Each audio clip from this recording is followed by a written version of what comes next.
Hi, everybody. Welcome back to the Sheet Music Podcast. I brought a friend because I have those. Hi, Sydney. Hello. It's good to be here. Sydney is a friend from my orchestra class. She also has a Twitch, which I'll link in the description. You should go check it out. She just got affiliated on Twitch. I don't know what that means. What does that mean? Basically means that I can now receive like revenue and stuff. People can subscribe to me on Twitch. They can get like emotes and stuff that they can use on my channel.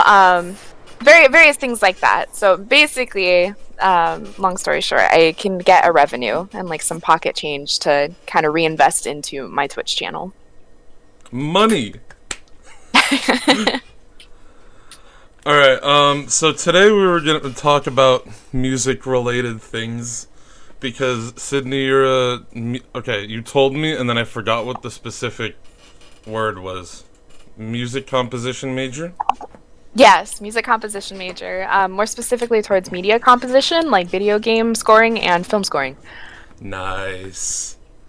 I like video game and music. I like video game and movie music.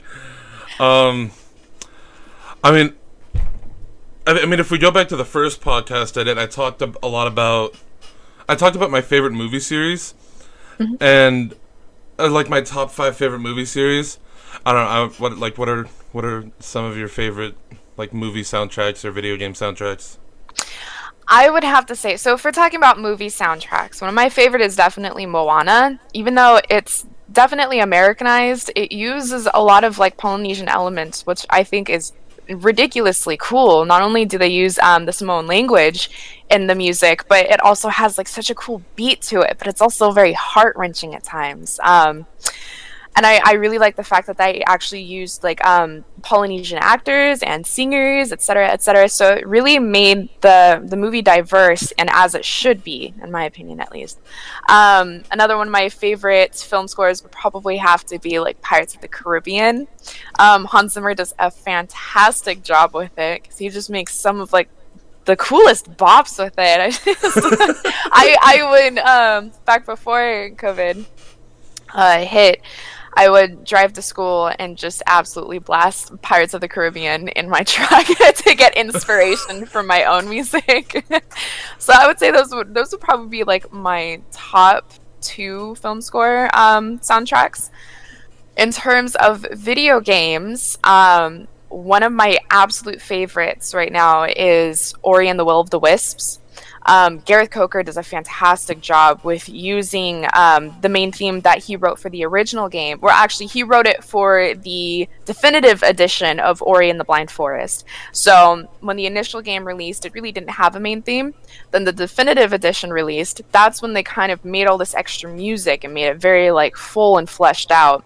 And he took that main theme and put it into Will of the Wisps. So it's all kind of connected together, and it's very like extremely fleshed out, and it's just an absolutely gorgeous soundtrack that you really would not expect from a video game. But of course, they had a huge budget to work with, and I believe they also recorded with the London Symphony Orchestra. I think that's the real orchestra that they used. But yeah, so they really went, balls to walls with this kind of music, and it makes it very beautiful. Let's see. I think that's really like the top soundtrack I can think of for like video games. But there's like a few others that I like to listen to. Owlboy has a really great soundtrack. What else have I listened to? I have a lot. Those are basically like the main ones. Oh, Breath of the Wild is also a really nice soundtrack. My little brother loves that game. Yeah. Some of the tracks are hit and miss in a way. They're a little bit too out there, I would say, for the game, but ultimately, like, they did a fantastic job with it. It's very like peaceful, but also very like frantic where it needs to be. So, I heard you talk about Hans Zimmer, and this is where my brain made the connection between Hans Zimmer, and you also talked about like the cultural aspects of Moana. And the connection that I'm making here is John Powell, who, correct me if I'm wrong, but I believe he studied under Hans Zimmer, worked with him on the Kung Fu Panda soundtrack. And I love how that movie is made by an American company, but even China was like, how did we not make a movie like this? Like, Yeah, I think that's the really cool part about these composers is that they really think past what America wants. They go more towards this is the correct idea of what this music should sound like based on the area that we're at in the world, right? So rather than making a very Americanized score, which it still technically is, yeah, it's still very extremely oh, I think it's Chinese, right? We're going for like yeah. the Chinese aspect, yeah. So it uses like traditional Chinese instruments, and it's they really go past what is expected of them to create these scores, and I think that's what makes them so like amazing. I remember. Oh my god, I've lost track of what I was gonna say. I remember for Kung Fu Panda 3, I was watching like a documentary on, not really a documentary, just a short video on the production of it. And the producers and the directors and some of the cast members and the people who wrote the music, the composers, they actually traveled to China and studied like how pandas lived. Which I thought was really really cool. That they spent 5 years making that movie, and it took them longer because they sent the entire cast and crew to China to like do research for the film. Yeah, it's super cool how they put so much research into this stuff. I would say a good example of that too would be Avatar. I The Blue love People. Avatar. Yeah. I love both Avatars. Yeah, no, they're super good. Both the animated series and the movie about blue space people. But the interesting thing about Avatar is that it was supposed to be its own culture. And the goal of it was to create this unique culture out of all of the cultures in the world, is essentially, or at least the majority of them. And so the composers and the sound designers of the movie, I don't remember their names, you'll have to forgive me for that, but they put a lot of research into looking into different cultures, into different musical traditions, et cetera, from like pretty much every corner of the world, and then put it all together into this very interesting, like eclectic music. And it was supposed to be, it's like its own world, right? Well, unfortunately, because a lot of people really don't like the sounds that very traditional music has in various parts of the world, especially Hollywood in America, it has a very specific sound that it likes to hear. It doesn't like to hear something that it's not used to, right? Yeah. So because of that, unfortunately, the like unique music we would have heard for this movie ended up getting trashed, and it ended up being more Americanized or more westernized than it originally was going to be. And I find that so sad, that because there's so many people who don't put in the effort to, or at least don't want or try to put in the effort to listen to more unique music, or maybe music from different cultures, et cetera, kind of took away the unique element of this movie. So Sort of building off of that, you gave me an idea. Have you heard? You've probably heard of them, but have you heard of the Piano Guys? yes, a little bit. Okay, something that I love that they do is they'll take music that really should not fit in a specific like culture. Like they took Fight Song, like the pop song Fight Song. They took it and they put it in an Irish setting with bagpipes. Like they took Don't You Worry Child and put it in an Indian setting. I believe it was Indian. I might be wrong. But I got the opportunity to see them live in January. And it's crazy to me how much these white Mormon dads from Utah spend so much time researching about different cultures to make sure they're properly represented. Yeah, I think that's incredibly important, because it's so sad to see that there are a lot of cultures that are either stereotyped or they are kind of looked down upon because people don't put enough research into them. I think, different cultures are fantastic and should be celebrated.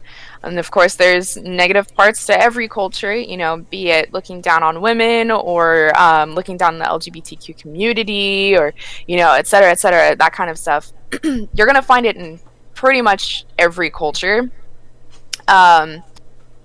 save for a few. But I feel like that, there's every culture that has something that can, be celebrated, that can be, appreciated or researched or, taken more as it should be rather than, I guess, trashed on, you could say. I think it's terribly sad to see that as advanced as we are as a civilization and as, a global, I guess, creature, it's terribly sad to see that we really are not that advanced if we are still judging others based on their culture or based on their visual look or based on how they are as people. I feel like that's terribly disappointing. Oh yeah, definitely. And I mean, especially for me, since I'm Middle Eastern, there's a lot of, without getting into it at all, but there's some negative feelings towards the Middle Eastern community, depending on who you ask. Mm-hmm. But as I've grown up, I've gotten to see all the different kinds of music that are present in just anywhere in the Middle East, and it's like this little it's this small area, but there's so many different instruments and ways people produce music. Mm-hmm. I mean, there's this massive instrument. Totally forgot what it's called, but it literally is the size of my desk, and you just sit it in your lap and pluck across the 30 strings that are on it. Could it be a dulcimer? I think so. That sounds like a dulcimer, at least. I don't remember, but I don't know. This is kind of unrelated, but also on the top, I just really like John Powell. I'm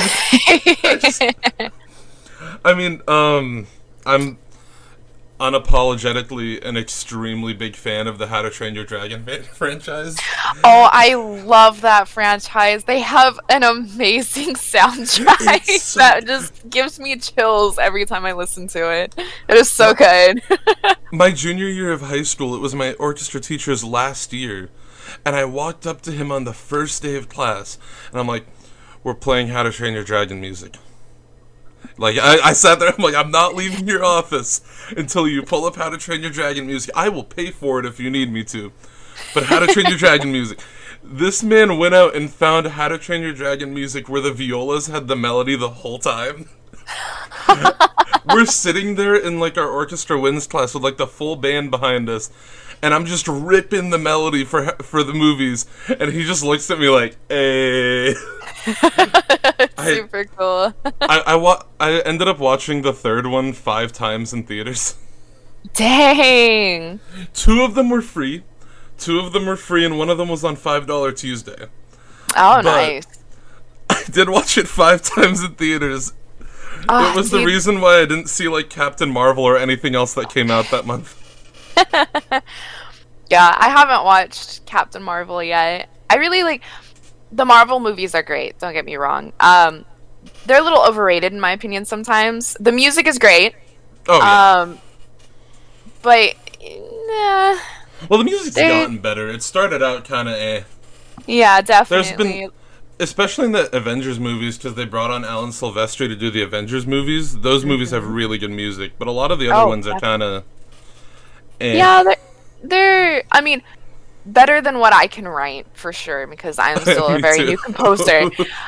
But there are certain ways in which I, if I were the composer, I would have approached it maybe slightly differently. But that's also, if, and I'm not, so I'm not gonna get too far into critiquing someone else's writing when they're very successful. There's really no point in that. But yeah, there's quite a few movies out there that I'm like, it's hit or miss, and they're the big movies too. But something that I've noticed, or something that I've just started doing without realizing it, is okay. So first, let me ask you: have you watched Up and Star Wars Rogue One?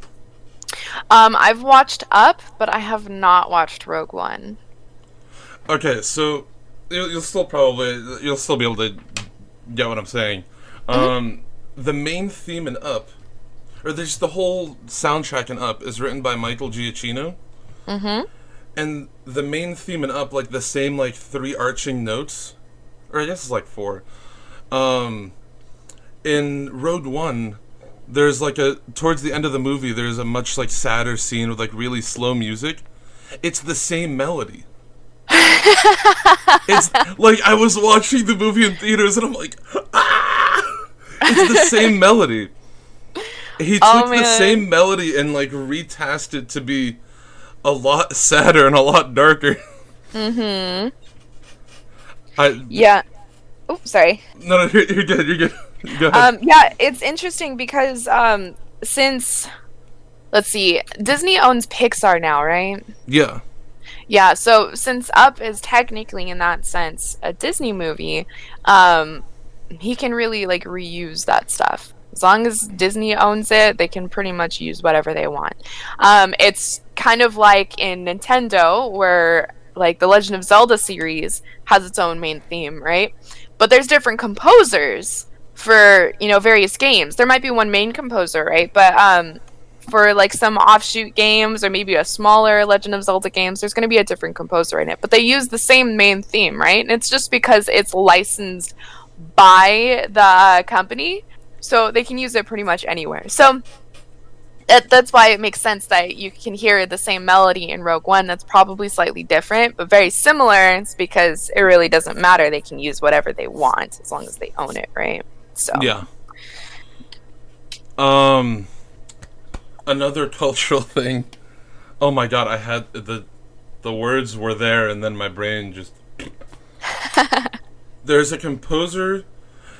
Anybody who's watched my channel at all knows that I'm a very big fan of Agents of S.H.I.E.L.D. I watched it for 7 years and I never missed like an episode live. My mask literally has the S.H.I.E.L.D. logo on it. But the composer for that show, who was on for 7 years, Bear McCreary. My little brother also really likes movie soundtracks and video game soundtracks, and he was showing me soundtracks from the game Ghost of Tsushima, which I'm probably mispronouncing that. But those soundtracks are so clearly not typical video game soundtracks because the game is set in Japan. And if you look at Bear McCreary, he's like, he's a typical white guy, but he's done so much research on different cultures and different countries so that he can write soundtracks that make sense for that particular game or particular movie. And he's even talked to composers from those countries. I don't know. I just thought it was cool. I also needed to find some way to bring up Agents of S.H.I.E.L.D. and everything. Yeah, no, Bear McCreary is super cool. He actually also wrote the music for the new God of War game that came out, a couple years ago? Oh, yeah, he did. Yeah, so he is a fantastic composer. Yeah, Ghost of Tsushima, yeah.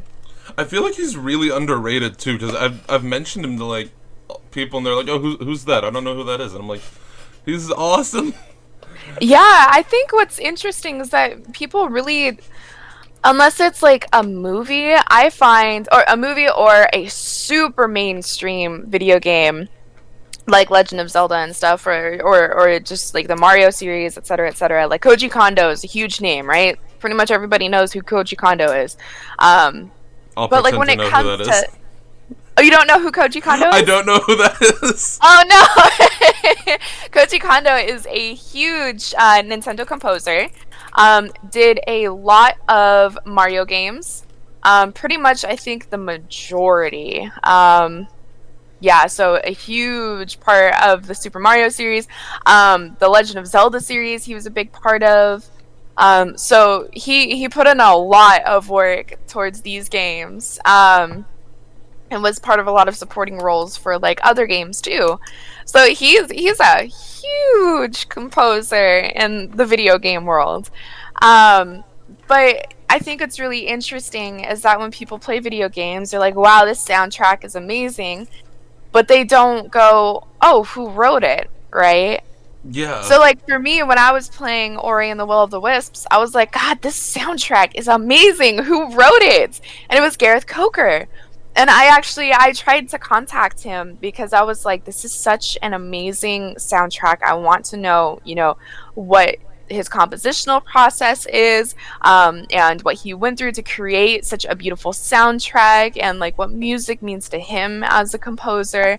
And unfortunately, he wasn't able to get back to me because he is a very busy person. So I was like, that's fine. I tried. But yeah, I think it's really interesting how you really don't know these, big composers that might get, slightly smaller projects, right? Even though God of War is like a huge game. Oh yeah. But yeah, it's interesting that people really don't like think past what they see or hear. They don't think, oh, somebody wrote this. They just go, oh, this is pretty good. So I think that's interesting. I feel like this person's definitely not a smaller composer, but I feel like if we're on the topic of movie soundtracks and like writing music, there's one person that we have to bring up that we're gonna get like just annihilated in the comment section if we don't. Not that anybody comments on my videos, but Not yet. not yet. But that people are gonna be like, how did you not mention this person? John Williams. Yeah. we gotta talk about him. Good old boy, John Williams, who seems to do almost everything. Yeah, the interesting thing is that in my film score and video game scoring class, we were listening to a soundtrack, because what we do every day before class starts is that we join, 10 minutes early before class is supposed to start, and we listen to music, and we kind of discuss what it is. Our professor doesn't tell us what it is. And we kind of guess, oh, this sounds like this. I think it might be this series or this movie or this kind of thing, Yeah. And he showed us the soundtrack, and it sounded very Williams-esque, but it didn't quite sound like his writing. And so I was like, this has to be some sort of Star Wars game. It has to. Like, there's no way you can tell me it's not because of those horns. Like, Williams and his horns, dude. He loves his horns. He utilizes them so beautifully, but it is so like a commonplace for Williams to use them. But yeah, and it turns out it was a Star Wars game. And the Which interesting thing, I believe it was Jedi something, or Order of the Jedi? No, I don't know. it had Jedi in the name. I don't remember off the bat. But it was like I couldn't, put down exactly if it was a Star Wars game, but it turns out it was. And the composers were not Williams. But because it was a Star Wars game, they had to somehow emulate the sound of Williams' writing, which is extremely difficult to do. But they couldn't really copy it either. It had to be their own original stuff. Even though they could use Williams' writing, they didn't want to, 100% copy him. So it just kind of had to, like, reference to his writing. But it created a very interesting sound where it was Star Wars, but it was its own unique, thing. Have you heard of... Have you watched at all the Star Wars, the Clone Wars TV shows or Star Wars Rebels? I watched a little bit of Clone Wars when I was a kid, but recently I have not. And I've not watched the other one either. Okay, because you're talking about these people who are like trying to emulate his writing but still make it their own. And the composer for Star Wars The Clone Wars and for Star Wars Rebels was a guy named Kevin Kleiner. And he did that perfectly. I mean, he took the original soundtracks and he like, sometimes he'd make his own, and then sometimes he'd just make the original soundtracks like 10 times better, which I didn't even think was possible.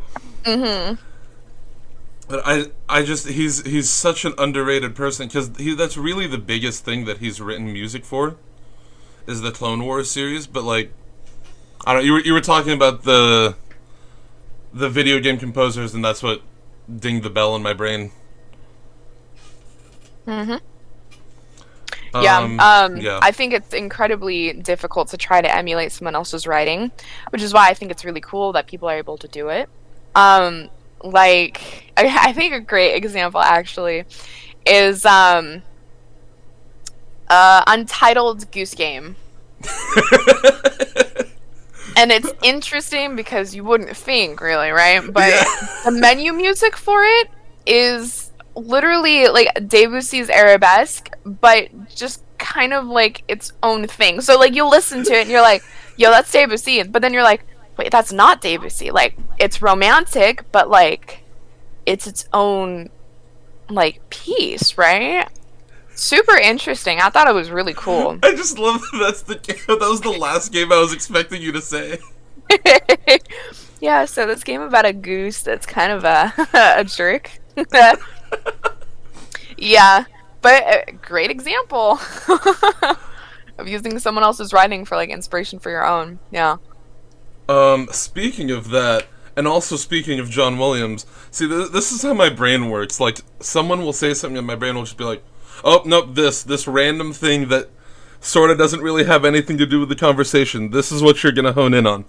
Oh yeah, but this kind of does have something to do with the conversation. Yeah. When I was a senior or a junior, we played Dvorak's New World Symphony. And my teacher, before he let us listen to it, he let us listen to the Jaws theme. Do you know the correlation there between the fourth movement of the New World Symphony and the Jaws theme? Yes, I've actually discussed it in class before. It's so funny to me that this like big bombastic piece, John Williams was like, yeah, I'm gonna take that, but I'm gonna put it in a scary movie and make it a lot slower and a lot more tense. That's exactly what it was. I just like John Williams a lot. Like, whenever a movie comes out that he's composed it for, I'm always sitting there watching the movie and I'm like, okay, where's the soundtrack that I'm going to listen to for like a million years after this movie comes out? There's always at least one. Except for The Rise of Skywalker. The Rise of Skywalker was surprisingly very disappointing, but I don't blame him. I don't blame John. I don't blame him. That movie went through production hell. So they probably gave him like 5 minutes to be like, yeah, just do this, and this, and he's like, ah. He was like, oh no. Yeah, I actually have not watched the newer Star Wars movies, the one made by Disney. Good. Yeah, that's what I've heard, and I probably will at some point. I just am not the biggest Star Wars fan in terms of the movie like storyline. The music is amazing, but the storyline is a little mediocre in my opinion. I think the best piece of music to come out of the Disney Star Wars movies, with the exception of Rogue One, because Michael Giacchino composed for Rogue One. Okay, the best piece of music to come out, because Michael Giacchino composed for Rogue One, and then there was a different composer for, I think it might have been John Powell for the Han Solo movie. But for the John Williams movies, for 7, 8, and 9, the best piece of music was from the Last Jedi, which was Episode 8. And it was right at the end of the movie, because I'd been waiting for the whole movie. I'm like, where's the soundtrack? Where is the soundtrack that I'm going to listen to for the rest of my life? Where is it? And it's called The Spark, and it's right at the end of the movie. and it's this slow build. It's this just the same like 3 or 4 notes repeated over and over and over again. It's just this slow build, and there's a tuba line building underneath it until eventually the entire orchestra gets in on it, and then it cuts out. Mm-hmm. And it's like it blows my mind every time I listen to it because I still feel the same tense emotions that I felt the first time I watched the movie. I don't know. That soundtrack's so good. Yeah, I think it's really effective actually to do slow builds like that. You build the tension, you kind of like create this atmosphere of like tense emotion, and it's extremely effective to use in music. And like for a percussion piece that I wrote, I used metric modulation in mine, and it created its own like section. I kept it at the same tempo. It was still at the fast tempo it was at, but because I modulated the beat and made it much slower in terms of I augmented the beats. So instead of as fast as it was before with all the subdivision, etc., it went back into just quarter notes, and it created its own like very tense atmosphere almost. Because it was just kind of like a drone after that. So it's really interesting how effective it can be to just kind of like slow things down, but keep like consistently building. So Something that I like to do when I'm writing music, because I don't write music often. Usually like I'll listen to something and I'll hear like 3 notes and be like, I can build off of that. But there's a particular soundtrack from the show Doctor Who. I feel like I'm exposing how much of a nerd I am right now. I used to watch Doctor Who when I was a kid, so you're good. There is from. How far did you get to the point where there was Peter Capaldi, like the old angry Scottish guy? Because I know a lot of people stopped watching when he came on. I stopped with. Okay, hold on. You're like, been a while. I have to check. Doctor Who. I need to know because the latest Doctor is the woman, right? Yeah, Jodie Whittaker. Yeah. There's a soundtrack from like probably my favorite episode of just science fiction television in general. Mm-hmm. It's from season 9, and the episode's called Heaven Sent. The soundtrack in particular that I'm talking about is called The Shepherd's Boy. Yeah, and it's this like it's in the episode. The episode is entirely carried by Peter Capaldi. He's on his own the whole time. Yeah. Like, so it's just him monologuing for 45 minutes, and it's amazing. And at the end, there's this soundtrack of him, like, because okay, short story long, he's stuck in, like, this tower, and he's just repeating the same events. He's basically stuck in a time loop. Yeah. It's a time loop episode. Every science fiction show does a time loop episode. But at the end, the montage of him getting out of the time loop has this amazing soundtrack playing. That it's very like repetitive, but it's almost relaxing, but it's also tense. Like it's just conveys so many emotions at the same time of this broken man who's just lost his best friend and he's been stuck in this time loop for however millions of years. And when I was listening to it, I'm like, what if I took the soundtrack for his companion that just died, and I put it over the song. So like at the end of the song, I took the soundtrack for Clara Oswald, which is like da da da da da da da da da, and I like matched it up with the melody of the original song, The Shepherd's Boy. It's if I remember to, I'll look it up and I'll have it playing over this right now, but. I don't know. Okay, I think we are just about out of time, but is there anything you'd like to say before we sign off?